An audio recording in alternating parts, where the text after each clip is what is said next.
All right, so you're either a CAPM or you're deep in study mode, right? And I bet all your focus is on one thing, acing that exam. But what happens the day after you pass?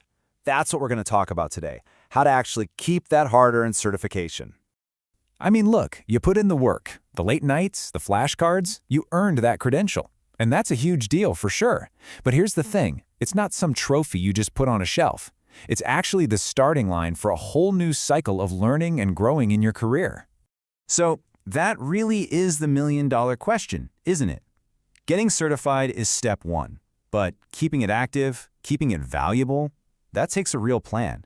Have you even thought about what yours is? Okay, let's talk about that next professional step, the challenge of actually staying certified. You know, it's super common to feel a little adrift after the exam. The pressure's off, right? But guess what? That's the exact moment a 3-year clock starts ticking. So, do any of these hit a little close to home, like trying to remember what counts for your CCRs, or just figuring out the exact steps you need to take? Trust me, you're not alone. So many people end up in a last-minute panic to hit their deadlines. But here's the good news. These hurdles are actually pretty easy to jump over if you've got the right approach. And that's exactly where a framework comes in. It makes all the difference. Instead of just kind of sort of knowing the rules, a real system turns this whole maintenance thing into a natural part of your career growth. So let's check out how we do it. It really boils down to 3 simple steps. First, you got to earn your PDUs. Those are professional development units. You can get them from things like courses, webinars, or even creating PM content yourself. Second, and this is key, you track everything right away in PMI's online system. Seriously, don't put it off.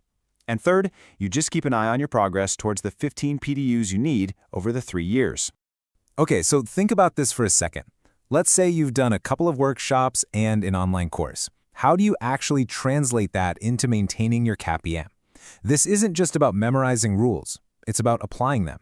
What category do they fall into? How many PDUs do you get? Nailing these kinds of questions is a make or break skill, not just for the exam, but for your actual career. All right, so once you've banked all your PDUs, you hit the home stretch, the renewal. And look, this part shouldn't feel like some big mystery. It's really just a clear roadmap to follow. So here's how it works. Once you've got your 15 PDUs, you just hop online and submit the renewal application. Next, you pay the fee, and hey, little tip here, if you're a PMI member, you usually get a really nice discount. And that's pretty much it. You get a confirmation, and boom, you're renewed for another 3 years. See? Simple when you've got a plan. Okay, another quick scenario for you. Your certification cycle is about to end. What exactly do you need to do to make sure there are 0 gaps in your credential? I mean, timing is absolutely everything here. Knowing what to do and when to do it is the whole ballgame. So, could you answer that right now? Right, so let's zoom out for a second. The big idea here is that this whole process is way more than just, checking boxes on a form. When you get strategic about it, maintaining your certification actually becomes a killer tool for your career. We actually have a name for this, certification continuity. It's all about being proactive. It's about flipping a requirement into a real opportunity. This is what keeps your skills sharp and makes sure your CAPM is a valuable, living asset, not just a line on your resume that's collecting dust. And you can literally feel the benefits. Taking this approach shows everyone, your boss, your team, future employers, that you are serious about your profession. It proves your skills are up to date, and it just boosts your credibility on every single project.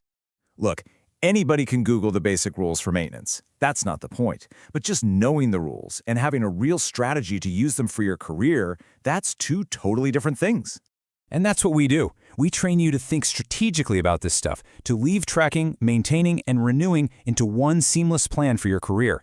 It's about seeing the entire life cycle of your certification right from day one. Because at the end of the day, it really comes down to this. Knowing how to sustain your credential isn't just about staying compliant. It's about giving yourself a genuine career advantage, both in the real world and on that CAPM exam. So what you just saw was just a quick look at the big picture. The full, step-by-step framework for maintaining and renewing your certification, that's all waiting for you inside. Hope to see you there.